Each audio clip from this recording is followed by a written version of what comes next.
میں کافی عرصے سے بیمار ہوں، کیا میں ٹھیک ہو جاؤں گا؟ مجھ پہ مسلسل جادو ہوتا رہتا ہے یا میں بیمار رہتا ہوں۔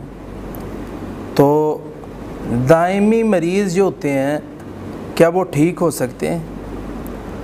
تو اس کا جواب یہ ہے کہ قرآن مجید سورۃ عنکبوت آیت نمبر 1 پہلی آیت ہے، اس میں اللہ فرماتے ہیں احاسب الناس ان یترکوا، کیا لوگوں نے یہ گمان کر لیا ہے کہ وہ ایسے ہی چھوڑ دیے جائیں گے جب کہ وہ ایمان لائے ہیں اور انہیں آزمایا نہیں جائے گا؟ آزمائش یہ اللہ تبارک و تعالیٰ کی طرف سے ہے۔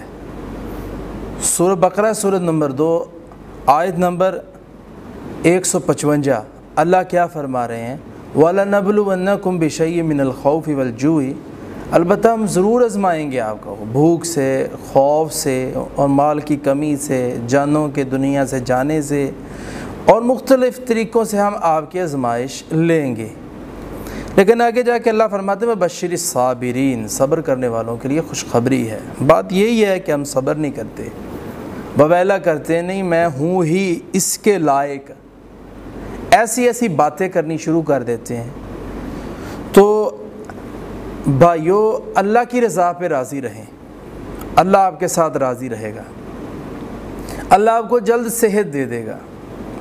صبر کریں مسلسل اور اپنا علاج جاری رکھیں، اور اسی طرح ہم حلال کھانا شروع کر دیں، حرام سے بچیں، سود نہ کھائیں، اور اسی طرح ہم کسی آدمی کا، کسی مرد و خواتین کا مال نہ کھائیں، ناحق کسی کا مال نہ چھینیں۔ جتنے ہماری زندگی کے گناہ ہیں، ہم سارے گناہوں کی اللہ سے معافی مانگنا شروع کر دیں، انشاءاللہ اللہ پاک آپ کو صحت عطا فرما دے گا۔ یہ شرطیہ اس کا علاج ہے، علاج اللہ نے اتارا ہوا ہے، وَنُنَزِّلُ مِنَ الْقُرْآنِ مَا هُوَ شِفَاء، لیکن شفا ملتی کیوں نہیں ہے؟ یہ ہمارے گناہوں کی وجہ سے ہے۔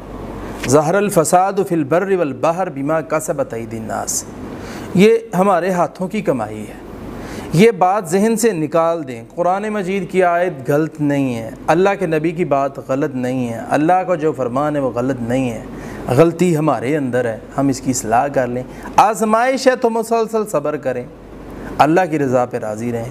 ایک دن ایسا آئے گا جس طرح ایوب علیہ السلام کو اللہ نے صحت دی 18 سال کے بعد، امید تھی، اللہ کی رضا پہ راضی تھے اور دعائیں مانگتے رہے، التجائیں کرتے رہے، اللہ نے صحت دے دی۔ اس لیے نا امید نہ ہوں، امید رکھیں، اللہ ضرور شفا دے گا انشاءاللہ۔